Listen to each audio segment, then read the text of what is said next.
مطلب اپنے مطلب کے نتائج لینے کے لیے، اور طارق محمود جہانگیری صاحب کو بھی کسی وقت تبدیل کیا جا سکتا، کیونکہ اس آرڈیننس کی وجہ یہ تھی کیونکہ یوسف رضا گیلانی صاحب نے آرڈیننس پہ سائن تو کیے.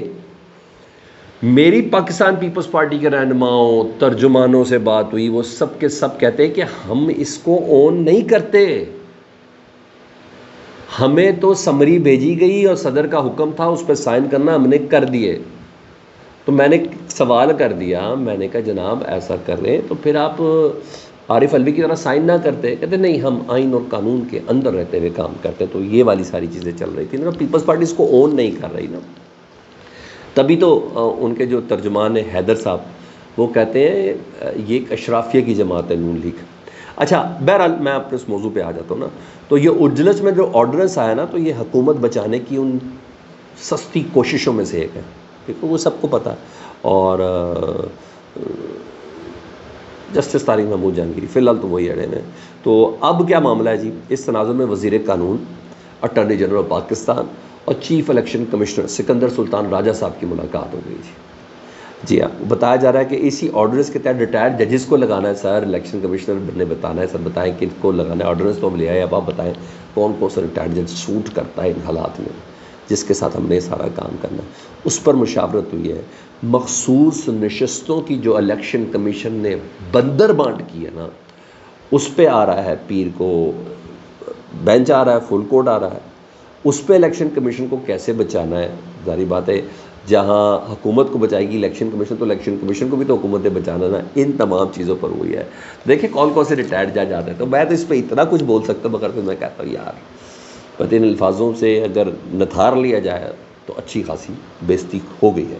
ادھر مخصوص نشستوں والے کیس میں جو بینچ تشکیل دیا گیا نا، جس میں قاضی فائز عیسیٰ صاحب اس کی سربراہی کر رہے ہیں، اس پر اہم چیزیں سامنے آ رہی ہیں. کل کور کمیٹی نے فیصلہ کر دیا قاضی فائز عیسیٰ صاحب نہیں چاہیے، جسٹس محمد علی مظہر اس بینچ کے اندر نہیں چاہیے، کہ انہوں نے آلریڈی بلے کا نشان ہم سے چھینا ہوا ہے، انہوں نے آلریڈی پارٹی کو ڈس اون کروایا ہوا ہے، انہوں نے آلریڈی ہماری بہت سی چیزیں، ہمارے بہت سے کیسز، ہماری بہت سی چیزیں یہ سب کی ہوئی ہیں. تو اب کل کور کمیٹی نے رات کو کہا اب کے پی کے کی حکومت نے، یعنی پوری کی پوری حکومت نے مخصوص نشستوں پر جو فل کوڈ بینچ ہے نا، اس پر اعتراض کر دیا. مطلب پورے صوبے کی، اب ایک حکومت آ گئی نا، پورے صوبے کی حکومت نے اعتراض کیا ہے کہ قاضی فائز عیسیٰ صاحب نہیں ہونے چاہیے اس بینچ پہ، محمد علی مظہر صاحب نہیں ہونے چاہیے. بھرپور اعتراض کر دیا اور سی ایم کی پی کے کو بھی لکھ کے دے دیا. تو پی ٹی آئی سے متعلق چیف جسٹس قاضی فائز عیسیٰ صاحب کوئی بھی کیس نہ سنیں، نہ ہی عمران خان سے متعلق. تو اب تحریری طور پر یہ درخواست جمع ہو جانی ہے، آج ہی کسی پیر یا بروز پیر ہو جانی ہے. اور یہ بھی فیصلہ ہو کہ خواجہ حارث اور اٹارنی جنرل اور ڈپٹی اٹارنی جنرل کے پی کے یہ عمران خان صاحب سے ملاقات کے لیے جائیں گے. جی یہ بھی نام ڈیسائیڈ ہو گیا. میں نے آپ کو بتایا تھا نا، علی امین گنڈا پور کو مرکز میں کچھ کام ملنے جا رہے ہیں. ٹھیک ہے جی، اسی میں یہ ہے. اب ہر چیز کے پی کے سے کچھ چیزیں ہر چیز نہیں، بہت سی چیزیں نکلیں گی. ادھر جب عدالت کے اندر جب لیا جائے 3 رکنی کمیٹی ہے نا، قاضی فائز عیسیٰ صاحب ہو گئے سینئر ترین جج، جنہوں نے بینچز تشکیل دینے ہیں، جنہوں نے روسٹر تشکیل دینا ہے. اس میں دوسرے جسٹس منصور علی شاہ صاحب ہیں، تیسرے جسٹس منیب صاحب ہیں.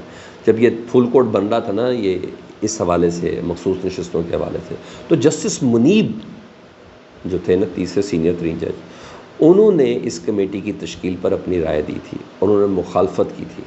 انہوں نے کہا لارجر بینچ میں جسٹس قاضی فائز عیسیٰ صاحب کا بیٹھنا نہیں بنتا. انہوں نے کہا لارجر بینچ میں جسٹس محمد علی مظہر صاحب کا بیٹھنا نہیں بنتا. لیکن اکثریت قاضی فائز عیسیٰ صاحب اور جسٹس منصور علی شاہ صاحب تھے. ظاہر 3 کے مقابلے جو 2 کرے گا وہی ہوگا. تو یہ خبر بھی ہے، جسٹس منیب صاحب نے اس کی مخالفت کی تھی. یعنی کمیٹی کے اندر سے پہلے ہی ایک صاحب نے اپنا کنسنٹ دے دیا کہ نہیں بنتے. تو یعنی جو کے پی کے حکومت کا موقف، جو پاکستان تحریک انصاف کی کور کمیٹی کا موقف تھا، وہ ودن اس کمیٹی کے اندر بھی موقف ایگزسٹ کیا ہے. اب آؤں سر، میں پاکستان کے ساتھ جو پاکستان کی قوم کے ساتھ جو پرینک ہوا ہے سر، دیکھیں اچھا کر کے بھی لوگ گالیاں کھائیں، یہ کتنی بدقسمتی ہے. لوگ برا بھلا سنیں، یہ کتنی بدقسمتی ہے. حکومت نے پیٹرول کی قیمت کم کینے کا جو کہا رات کو، اور اس کے باوجود پرائم منسٹر ہاؤس سے رات کو اعلان کیا گیا، چینلز کی بریکنگز کروائی گئی، ہیڈ لائنز کاٹی گئی سر، پی ٹی وی پہ، جیو پہ، جس مرضی چینل کو جائیں تو کٹوائی گئی جی. باقاعدہ بتایا گیا کہ پیٹرول کی قیمتیں وزیر اعظم پاکستان شہباز شریف صاحب کی خصوصی کاوشوں کی بدولت 15 روپے کچھ پیسے جو کم ہو رہے ہیں جی. 12:30 بجے تک نوٹیفیکیشن ہی نہیں آیا. پتہ چلا وزارت خزانہ نے ہی نوٹیفیکیشن جاری کرنے سے انکار کر دیا. تو جب پوچھا گیا وزارت خزانہ سے کہ بھائی کیوں کیا آپ نے، تو انہوں نے کہا جی 4 روپے 70 پیسے ہم نے کم کیے. وہ جو خط تھا نا، جو حکم تھا، وہ لکھا کہ ہم نے 2 مہینے میں اتنے کیے ہیں، پچھلے 2 سے 3 مہینے میں ہم نے اتنا فرق ڈالا ہے. تو اس کو کر رہے تو عقل کے اندھوں نے اسی طرح بریکنگ پھٹے چلوا دیے، اور مکمل جاہل لوگوں نے. اور دیکھیں میڈیا مینجمنٹ کیا چیز ہے، ہلکی سی باریکی کر دیں آپ ذلیل ہو جاتے ہیں. ٹھیک ہے، مگر شاہ سے زیادہ شاہ کے وفاداروں نے نا ضلالت سمٹوائی ہے حکومت کو. اس پر سخت ترین ایکشن ہونا چاہیے یار. 4 پہ کم کر کے بھی حکومت دعائیں نہیں لے رہی ہے. اور ہاں رہی صحیح کسر، میں بھی ذرا گیم بھی بتا دوں گا، ادھر 4 روپے یونٹ، 4.25 روپے یونٹ بجلی کا بڑھا دیا گیا.